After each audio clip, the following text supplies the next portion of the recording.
അസ്സലാമു അലൈക്കും. ഇന്ന് നബിദിനമായിരുന്നു. പ്രവാചകൻ മുഹമ്മദ് നബി സല്ലല്ലാഹു അലൈഹി വസല്ലമ ജനിച്ച ദിനം. പ്രവാചകൻ മുഹമ്മദ് നബി സല്ലല്ലാഹു അലൈഹി വസല്ലമ നമ്മെ പഠിപ്പിച്ചത് മനുഷ്യരോട് കരുണ കാണിക്കുക, മതസൗഹാർദ്ദം വളർത്തുക, സമാധാനം പ്രചരിക്കുക. മതവ്യത്യാസങ്ങൾക്കപ്പുറം മനുഷ്യരെ ഒരുമിപ്പിച്ച മഹത്തായ പ്രവാചകന്റെ ഓർമ്മദിനമാണിന്ന്.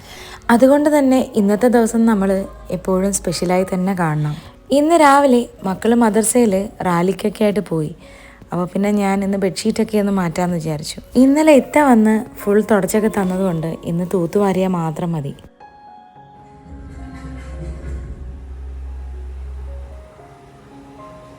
ഒരു റൂം വൃത്തിയാക്കിയിട്ട് വന്നപ്പോഴേക്കും മോൾ എണീറ്റിട്ടില്ല. പിന്നെ ബെഡ്ഷീറ്റൊക്കെ എടുത്ത് വെച്ചിട്ട് ഞാൻ അടുത്ത പണിക്ക് പോയി.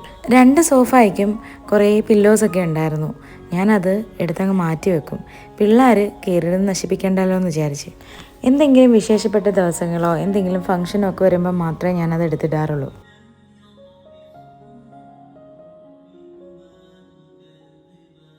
എല്ലാം ഒന്ന് അടുക്കി പറക്കി സെറ്റാക്കി വെച്ച് ഇതെല്ലാം ഒന്ന് കാണുമ്പോൾ മനസ്സിന് എന്തൊരു പോസിറ്റീവ് എനർജി അല്ലേ. ഞാനിതെല്ലാം എടുത്ത് വെച്ചെന്നും പറഞ്ഞ് രാത്രി വരെ ഇങ്ങനെ തന്നെ കാണണമെന്നില്ല കേട്ടോ. കുറച്ച് കഴിയുമ്പോഴേക്കും പിള്ളേരതെല്ലാം കോളമാക്കും. പില്ലോസ് എല്ലാം അവിടെ കിടക്കും. അതുപോലെ തന്നെ ഇന്ന് വെള്ളിയാഴ്ചയും കൂടെ ആയതുകൊണ്ട് കുറേ കൂടെ സ്പെഷ്യലാവും. മക്കൾക്ക് റാലിക്ക് പോയിട്ട് വന്നപ്പോഴേക്കും നെച്ചോറൊക്കെ കിട്ടിയായിരുന്നു. അതിനകത്ത് കറി കുറവായതുകൊണ്ട് ഇക്ക രാവിലെ തന്നെ കുറച്ച് ബീഫ് വാങ്ങിച്ചിട്ട് വന്നിട്ടുണ്ടായിരുന്നു. ഞാനത് രാവിലെ തന്നെ കറിയാക്കി. അപ്പോൾ പിന്നെ ഉച്ചയ്ക്കും അങ്ങനെ തന്നെ അങ്ങ് പോകുമല്ലോ. നെച്ചോറ് മാത്രമല്ല കേട്ടോ, അവല് നനച്ചുണ്ടായിരുന്നു, ജ്യൂസുകളുണ്ടായിരുന്നു, അതുപോലെ തന്നെ കേക്ക് ഉണ്ടായിരുന്നു, പഴങ്ങളുണ്ടായിരുന്നു. അങ്ങനെ ഒരുപാട് ഐറ്റംസ് ഒരുപാട് ആൾക്കാർ കൊടുക്കും കേട്ടോ. പിള്ളേർ കൊണ്ടുവന്ന നെച്ചോറൊക്കെ ചൂടാറാൻ വേണ്ടിയിട്ട് ഞാനൊരു പ്ലേറ്റിലോട്ടൊക്കെ ഇട്ട് വെച്ചിട്ടുണ്ട്. ഇല്ലെങ്കിൽ ഉച്ചയാകുമ്പോഴത്തേക്കും ചീത്തയാവില്ലേ.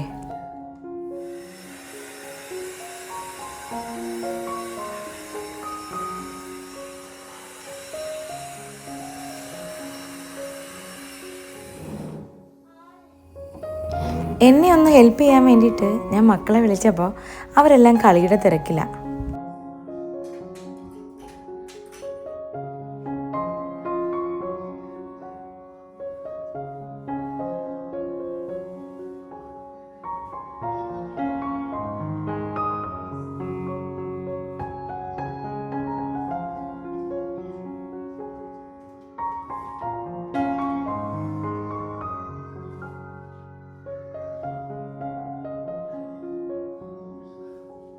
ബെഡ്ഷീറ്റൊക്കെ മാറ്റി എല്ലാം ക്ലീനൊക്കെ ചെയ്ത് വന്നപ്പോഴേക്കും പള്ളിയിൽ പോകാനുള്ള സമയം. ജുമാ ആയതുകൊണ്ട് നേരത്തെ പോകണം. അങ്ങനെ ഇക്കായും മോനും കൂടെ പള്ളിയിൽ പോകാനായിട്ടൊക്കെ ഇറങ്ങിയതാ.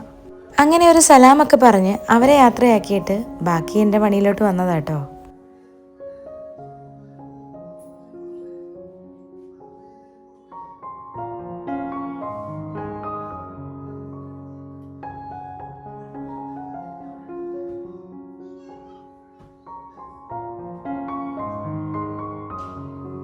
റൂമൊക്കെ ഇങ്ങനെ വൃത്തിയായിട്ട് കിടക്കുന്ന കാണുമ്പോൾ എന്തൊരു സമാധാനം അല്ലേ. പക്ഷെ പറഞ്ഞിട്ട് കാര്യമില്ലല്ലോ, മക്കളുള്ള എല്ലാവരുടെയും വീട്ടിൽ ഇതൊക്കെ തന്നെ ആയിരിക്കും അല്ലേ അവസ്ഥ.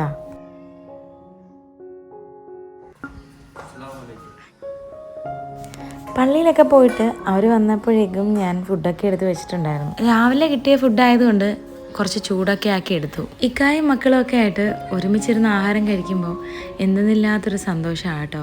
അതുപോലെ തന്നെ ഒരുപാട് പേരെന്നോട് ചോദിച്ചിട്ടുണ്ടായിരുന്നു ഞാൻ ഏത് ഊത ഉപയോഗിക്കുന്നത്. ഞാൻ എന്താണ്ട് ഈ ഊത കേട്ടോ ഉപയോഗിക്കുന്നത്. എൻ്റെ ഒരു ഫേവറേറ്റ് ഫ്ലേവർ ആട്ടോ ഇത്. ട്രൈ ചെയ്യാത്തവർ ഇതൊന്ന് വാങ്ങിച്ച് ട്രൈ ചെയ്ത് നോക്കണേ.